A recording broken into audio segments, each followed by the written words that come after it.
واتقوا یوما، ڈرو اس دن سے، ترجعون فیہ الی اللہ، جس میں تم اللہ کی طرف لوٹائے جاؤ گے، یعنی قیامت کے دن سے ڈرو جب تمہارا حساب کتاب ہوگا۔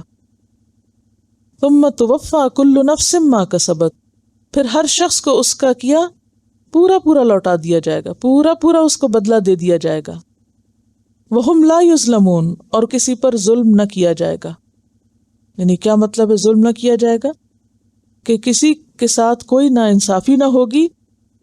اگر کسی نے ذرے برابر بھی نیکی کی ہوگی تو وہ ذرہ بھی اس کو دکھا دیا جائے گا، اس کا اجر و ثواب اس کو لوٹا دیا جائے گا، کیونکہ اللہ تعالیٰ کو ظلم پسند نہیں، انسانوں کے درمیان بھی ظلم پسند نہیں کرتے، اور قیامت کے دن تو پورا پورا عدل اور پورا پورا انصاف ہوگا اور کسی کے ساتھ بھی کوئی ظلم نہ کیا جائے گا۔ تو اس میں آپ دیکھیے کہ مجموعی طور پر جو اوور آل پکچر بنتی ہے وہ کیا ہے؟ مجموعی طور پر جو حکم آپ کو سمجھ میں آیا ہے وہ کیا ہے؟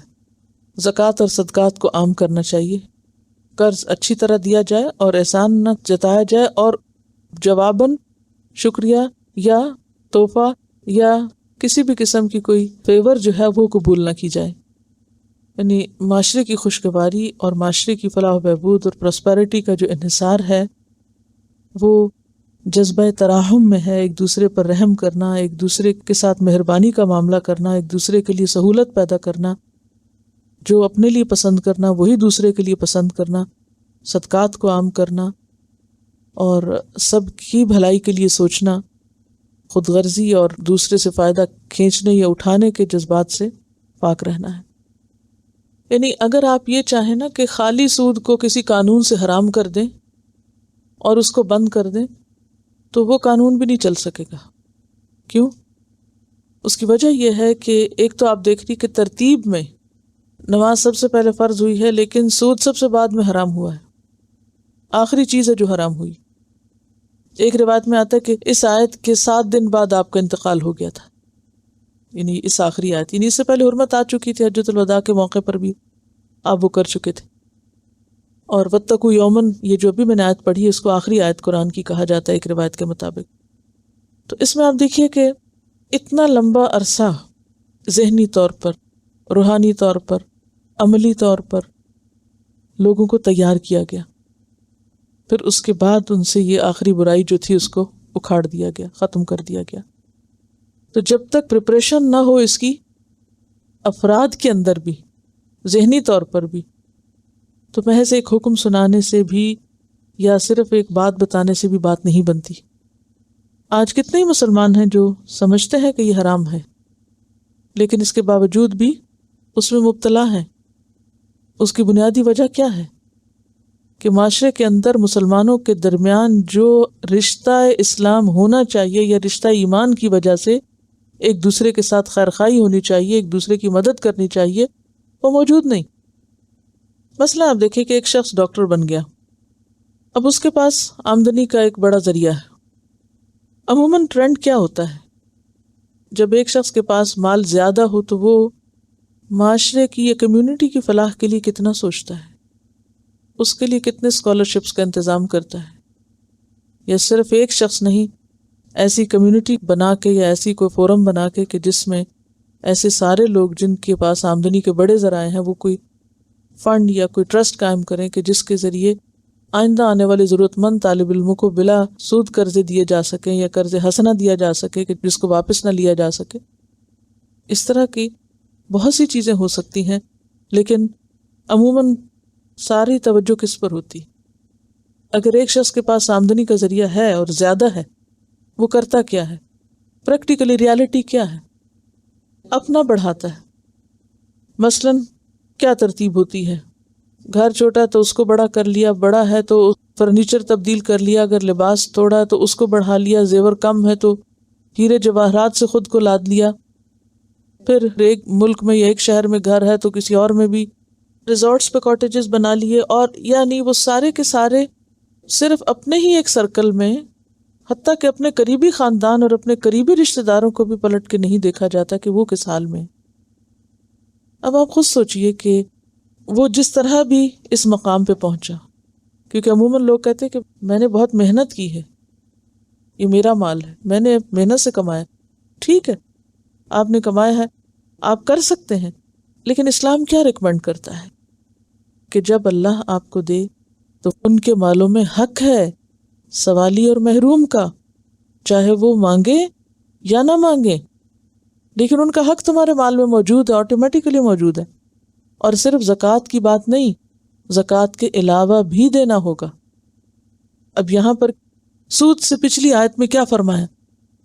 الذین ينفقون اموالهم باللیل والنہار سرا وعلانیۃ، یہ 4 طریقوں سے مال خرچ کرنے کو کہا جا رہا ہے. تو جس سوسائٹی کے اندر لوگ باللیل والنہار، نہ رات دیکھیں نہ دن دیکھیں، جب ضرورت ہو خرچ کریں، چھپا کے بھی دیں، دکھا کے بھی دیں، ہر طریقے سے دیں، تو وہاں آپ سوچ سکتے ہیں کہ کس طرح کی سوسائٹی جنم لے گی. پھر کیا لوگ اس حد تک مجبور بھی ہوں گے کہ وہ اپنی ضروریات کے لیے حرام طریقے اختیار کریں؟ نہیں. تو پہلی خرابی یہاں ہے کہ ایمان کا تقاضا ہے وَمِمَّا رَزَقْنَاهُمْ يُنْفِقُونَ، کہ دینے والے بنے. اسلام نے پہلے برائی کو کس طرح ختم کیا؟ دینے والا بنا، دینے والا، دینے والا، دینے والا. اب کیا ہے کہ برائی اپنے کناروں تک پہنچ گئی. صدقات کو بڑھاؤ، دائرہ کھلا کرو، دو، دن کو دو، رات کو دو، سویر دو، شام دو، دائیں دو، بائیں دو. ایک حدیث میں آتا ہے آپ صلی اللہ علیہ وسلم کعبے کے ساتھ ٹیک لگا کے بیٹھے ہوئے تھے، تو آپ نے فرمایا ہلاک ہو گئے، وہ ہلاک ہو گئے. تو پوچھا گیا کون؟ فرمایا کہ جن کے پاس مال ہے اور پھر وہ اپنے دائیں بائیں آگے پیچھے خرچ نہ کریں. یعنی مالداروں کو ہلاک ہونے والا بتایا گیا وہاں. اب آپ دیکھیں کہ جب اسلام اس طرح دینا ہے دینا ہے دینا، وہ دائرہ پھیلتا گیا، تو وہ جو خود غرضی اور اس طرح کی خرابیاں جو تھیں وہ بالکل کنارے پہنچ گئیں. یہ بالکل ایسے ہے کہ جیسے اگر کسی برتن میں میلا پانی ہے تو اس میں صاف پانی ڈالنے کو کہا جائے، ڈالتے ڈالتے ڈالتے کیا ہوا، گندا پانی نکلتے نکلتے بہت ہی جب تھوڑا رہ گیا تو آخری بھی بین کر دیا کہ بس اب اس کو بالکل ہی یعنی صاف کر دو، کچھ بھی اس میں پولوشن باقی نہ رہے. تو اسی طرح کرتے کرتے آخر میں آ کے کہا کہ حرم الربا. سمجھ آ گئی تھی ان کو کہ اسلام کیا چاہتا ہے، دینا چاہتا ہے اور اس سے منع کرتا ہے. تو بہت سے لوگ آہستہ آہستہ چھوڑنے لگ گئے. بالآخر جو چند لوگ کر رہے تھے انہوں نے بھی اس حکم کو سنا اور چھوڑ دیا اور معاشرہ صاف ہو گیا. اور اس کے بعد آپ دیکھیں کہ پھر آہستہ آہستہ آہستہ لوگ جب معاشرے کے اندر وہ بنیادی ایمانی خصوصیات نہیں رہیں تو لوگ واپس پلٹ کر وہیں پر آ گئے. اور اب جس دلدل میں پھنس چکے ہیں اس سے نکلنا انتہائی مشکل ہے. اس کی بھی آپ نے پیشن گوئی کی تھی. ایک وقت آئے گا کہ جب ہر شخص کسی نہ کسی طرح سود میں مبتلا ہوگا، حتیٰ کہ جو لین دین نہیں بھی کرے گا تو اس تک بھی غبار پہنچے گا. حضرت ابو ہریرہ رضی اللہ تعالیٰ عنہ کہتے ہیں نبی صلی اللہ علیہ وسلم نے فرمایا ایک زمانہ لوگوں پہ آئے گا کہ سوائے سود کھانے والوں کے کوئی باقی نہ رہے گا، سبھی ہوں گے اس میں شامل. اگر کوئی شخص ہوگا بھی کہ وہ بالکل بچے کہ میں نے نہیں کھانا، بے شک سارے کھائیں، تو اس کو بھی سود کا بخار پہنچے گا، یعنی اثر پہنچے گا. بخار ہوتا ہے نا دھواں. اور ایک روایت میں ہے کہ اسے سود کا غبار پہنچے گا، نہیں اس کی ڈسٹ ضرور اس تک جائے گی، نہیں پوری طرح کوئی بھی نہیں بچ سکے گا. نہیں ایسا سسٹم ہو جائے گا کہ جس میں دائیں بائیں سے کوئی کسی نہ کسی طرح سے ضرور انوالو ہوگا. اب جب صورتحال یہ ہو جائے کہ ایک انسان ایک ایسے معاشرے میں ہے کہ جہاں پوری طرح نہیں بھی کوئی بچ سکتا، تو بھی انسان کو کرنا کیا ہے؟ یعنی کوئی اس کے پاس ہمدرد نہیں ہے، وہ مر رہا ہے، اسے علاج کرانا ہے، اسے زندگی بچانی ہے، اسے کچھ تو کرنا ہے. تو ایسی صورت میں جس چیز کی واضح حرمت موجود ہو اس کو اختیار کرنے میں ایکسیپشنل صورتحال کیا ہے؟ پیچھے آپ پڑھ چکے ہیں جہاں میتا اور خنزیر اور یہ سب حرام کیا گیا تھا، وہاں کیا کہا گیا تھا؟ ایکسیپشنل صورت کیا تھی؟ فمن استر غیر باغ ولا عاد فلا اثم علیہ، کہ جو مجبور کر دیا گیا، نہ وہ چاہنے والا ہے اور نہ وہ عادی ہے، تو اس پر گناہ نہیں. لیکن یہاں پھر آپ دیکھیے جو مجبور کر دیا گیا، مجبوری کس طرح کی مجبوری؟ ایک اور آیت میں آتا ہے فَمَنِ اسْتُرَّ فِي مَخْمَصَةٍ، شدید بھوک، شدید ضرورت. اب دیکھیے کہ جہاں تک دنیا کے استعمال کرنے کا تعلق ہے، دنیا ہماری ضرورت ہے، اس کو آپ 3 حصوں میں بانٹ سکتے ہیں. ایک ہے نیڈ، ایک ہے نیسیسٹیز آف لائف، اور ایک ہے لگژری. لگژری کے تو بڑا کراس کریں کہ لگژری کے لیے تو کسی صورت میں جائز نہیں کہ آپ کسی بھی ایسے حرام چیز میں ہاتھ ڈالیں، کوئی بھی ایسی چیز کا لین دین کریں محض لگژری کے لیے. جہاں تک نیڈ کا تعلق ہے تو نیڈ بھی جواز نہیں ہے سود لینے کے لیے. ہاں نیسیسٹیز کے لیے اگر کوئی دوسرا حلال رستہ ہے ہی نہیں تو اس کو اللہ شاید معاف کر دے. میجورٹی سود کا لین دین لگژری کے لیے نہیں کرتی اور نیسیسٹی کے لیے بھی نہیں کرتی. زیادہ تر لوگ، اکثریت اور میجورٹی جس مصیبت میں مبتلا ہے وہ نیڈ کی ہے، اور نیڈز کی کوئی ریسٹرکشن یا لمٹ نہیں رکھی ہوئی. نیڈ کیا حاجت، مثلا نیڈ میں کیا آتا ہے؟ نیڈ میں آتا ہے کہ جو مجھے پڑھنا ہے، اسٹڈیز ہے میری، مجھے فیس کے لیے پیسے چاہیے، پیسے نہیں، سود پہ لون لے رہے ہیں. اب اس میں آپ دیکھیے کہ یہاں حلال نہیں ہوگا، کوئی جواز نہیں نکلتا. کیوں؟ کوئی دوسرا آلٹرنیٹ دیکھیں. اب اس کا مثلاً دوسرا آلٹرنیٹ کیا ہے کہ جو پڑھ رہا ہے وہ پڑھے بھی اور ساتھ کام کرے، کچھ عرصہ پڑھے کچھ عرصہ کام کرے. اگرچہ تعلیم میں ڈیلے ہوگا، لیٹ ہوگا، لیکن حرام سے تو بچے گا. یہ مجبوری نہیں، نیسیسٹی نہیں ہے. یہ نیڈ ضرور ہے کہ آپ کو پڑھنا ہے، نیسیسٹی نہیں ہے. حرام لینے کا جواز نہیں ہے. یہاں ڈیلے کر لے تعلیم، تھوڑا تھوڑا کر لے، جتنی وسعت ہے اتنے پاؤں پھیلائے. پھر اسی طرح بعض لوگ کیا کہتے ہیں کہ شادی کرنا ہے، اور شادی سے بھی ان کی مراد کیا ہوتی ہے؟ محض نکاح کرنا نہیں، بلکہ اس میں بھی عموماً دکھاوا، اسراف یا غیر ضروری اخراجات، یا بعض اوقات کچھ ضروری بھی لیکن اس کو بھی نیسیسٹی نہیں کہا جا سکتا. نیڈ کہا جا سکتا، نیسیسٹی نہیں. وہ بھی آپ نہ بھی کریں تو شادی ہو سکتی ہے، خود ہی اس کو نیڈ بنا لیا. اب حضرت عبد الرحمن بن عوف نے جب شادی کی تھی اور ان کے کپڑوں پہ رنگ دیکھا، آپ نے تو فرمایا عبد الرحمن تم نے شادی کی؟ تو کہا جی ہاں. تو آپ نے فرمایا کہ تم نے مہر کتنا دیا؟ تو انہوں نے بتایا کہ گٹلی برابر سونا دیا. پھر آپ نے کہا ولیمہ کیا؟ یعنی ولیمہ کرنا، اولم ولو بشاتن، خواہ ایک بکری ذبح کرو لیکن ولیمہ ضرور کرنا. آپ صلی اللہ علیہ وسلم کو بھی نہیں بلایا شادی پہ. جن کے پیچھے روز 5 دفعہ دن میں نماز پڑھتے ہیں ان کو بھی شادی پہ نہیں انوائٹ کیا. تو بہت سارا ہجوم اکٹھا کیے بغیر بھی شادی ہو سکتی ہے. شادی پر بہت سارے لوگوں کو جمع کر کے بڑی پارٹی کا اہتمام کرنا کوئی نیڈ نہیں ہے جس پر سود لیا جائے، یہ سودی قرضے پر ایسا کام کیا جائے. پھر اسی طرح بعض اوقات یہ کہ گاڑی ہے، پرانی مل رہی ہے، اتنے تو پیسے ہیں لیکن نئی لینی ہے کیونکہ مجھے فلاں گاڑی کا بہت شوق ہے. شوق کوئی نیڈ نہیں ہے کہ آپ اس پہ سود کا لین دین کریں. آپ چھوٹی گاڑی لے لیں. اب آپ کیا کہتے ہیں نہیں وہ پرانی ہے، اس کا اے سی بہت اچھا نہیں، اس کا فلاں بہت اچھا نہیں. بھی کام تو چل سکتا ہے نا. اس حرام سے تو بچو، چھوٹی چیز لے لو، معمولی لے لو، نہیں دنیاوی شان و شوکت دکھاؤ، لیکن حرام سے تو بچو. کتنی بڑی برائی ہے کہ جس کو ہم اپنے خود ساختہ نیڈز بنا کے ان چیزوں کی طرف چلتے رہتے ہیں. پھر اسی طرح گھر بڑا نہیں چھوٹا لے لو، رینٹ پہ رہ لو. الشیطان یعدکم الفقر، وہ کہتا ہے دیکھو اب اتنا کرایہ دو گے پھر اتنے سال میں تو تمہارا اپنا ہو جائے گا، اور کرتے کرتے مشکل بنا دے گا.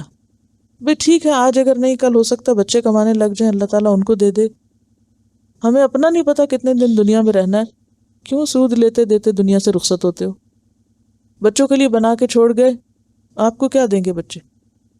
بچوں کو اللہ نے اپنے ہاتھ پاؤں دیے، اپنے لیے خود کچھ کر لیں گے، تم کیوں حرام میں انوالو ہو کے مرتے ہو؟ پھر اسی طرح آپ دیکھیں کہ آہستہ آہستہ تو لوگوں کو اس کی حرمت کا چونکہ احساس نہیں، تو پھر لوگوں نے مسجدوں کے لیے زمین اور مسجدوں کی تعمیر اور بعض اوقات اسلامی مدارس وہ بھی نیڈ بن گئے کہ جی ہماری کمیونٹی کے پاس مسجد نہیں ہے لہٰذا آپ سود پہ لے لو زمین، اس کی تعمیر کر لو، اس کو بھی نیڈ بنا لیا. تو بات یہ ہے کہ اس کا بھی آلٹرنیٹ ہو سکتا ہے. اور پھر چونکہ اسلام کیا کہتا ہے، آپ تعلیم کا کام شروع تو کرو. جب صدقات کی طرف لوگوں کو خود قرآن اور سنت آمادہ کرے گی تو سود پر قرضے لینے کی ضرورت نہیں پیش آئے گی، لوگ خود ہی اس کو تعمیر کر لیں گے. تم چھوٹا بنا لو، اگر بڑا نہیں ہے تو چھوٹے سے شروع کر لو. پھر اسی طرح آپ دیکھیں بعض اوقات ایسا ہوتا ہے کہ لوگ ایجوکیشن پہ لیتے ہیں، پھر اس کے بعد کہتے ہیں کہ اب ہمیں بزنس شروع کرنا ہے، پھر بزنس پہ لینا شروع کر دیتے ہیں. پھر کہتے ہیں ہمیں ہاسپٹل بنانا ہے، اس پر چاہیے. اور ایک دفعہ جب انسان اس میں قدم رکھ لیتا ہے، انوالو ہو جاتا ہے، وہ حرمت کی دیوار توڑ دیتا ہے، وہ جھجک کھل جاتی ہے، انسان بے حیا ہو جاتا ہے، پھر نو اینڈ، دلدل میں دھستا چلا جاتا ہے، پھر مرتے دم تک نکلنے کی کوئی صورت نظر نہیں آتی اس کو۔ کس حال میں اللہ کے سامنے انسان جا کے کھڑا ہوگا، کیا جسٹیفیکیشن دے گا، کیا نیڈ تھی، کیا نیسیسٹی تھی، اور کہیں ایسا تو نہیں کہ محض لگژریز کے لیے، لوگوں کے مقابلے میں آنے کے لیے، محض آسائشوں کے لیے، سامان راحت خریدنے کے لیے، بغیر کسی جھجک کے انسان سود کا لین دین کرتا رہے، تو پھر ایمان کا تقاضا کیا ہے؟ ہر انسان خود سوچے۔ دیکھیے، یہ انسان کا تقوی ڈیفائن کرے گا، کوئی اور آپ کو فتویٰ نہیں دے سکے گا اس میں۔ آپ ایسی سوسائٹی میں رہتے ہیں جہاں کسی نہ کسی اینڈ پہ جا کے آپ کو اس سسٹم میں، مثلاً اگر آپ بینک میں پیسے ہی رکھتے ہیں، اب آپ دیکھیے کہ آپ کا پیسہ کس طرح استعمال ہو رہا ہے آگے، یعنی آپ نے کرنٹ اکاؤنٹ میں رکھا ہوا ہے تو اس کے چارجز بھی آپ پے کریں، لیکن آپ کا چونکہ پیسہ ہے، مثلاً $10,000 بھی اگر آپ کے بینک میں ہے اور بینک والے اس کو کسی کو سودی قرضے پر آپ ہی کے پیسے کو دے دیتے ہیں، تب ڈائریکٹلی آپ تو نہیں انوالوڈ، لیکن یعنی کسی نہ کسی درجے میں تو آپ شریک ہیں نا۔ اب اللہ تعالیٰ جانتا ہے بہتر، میں تو فتویٰ نہیں دے سکتی، لیکن یہ جو اثر کی بات آپ نے پوچھی، میں تو اسی حد تک جواب دے سکتی ہوں کہ نہیں، ہماری نیت تو نہیں، لیکن آپ بہرحال اس میں شریک تو ہیں نا۔ آپ کی نیت نہیں ہے، آپ نے اس لیے رکھا بھی نہیں، اس میں آپ نے ان کو کہا بھی نہیں، لیکن آپ نے روکا بھی نہیں، وہ اس سے جو چاہیں کریں، اس سے کچھ بھی بیچیں، خریدیں، کسی کو بھی دیں، اس سے فائدہ اٹھائیں، کمائیں، کریں، بہرحال وہ آپ حصے دار تو ہیں۔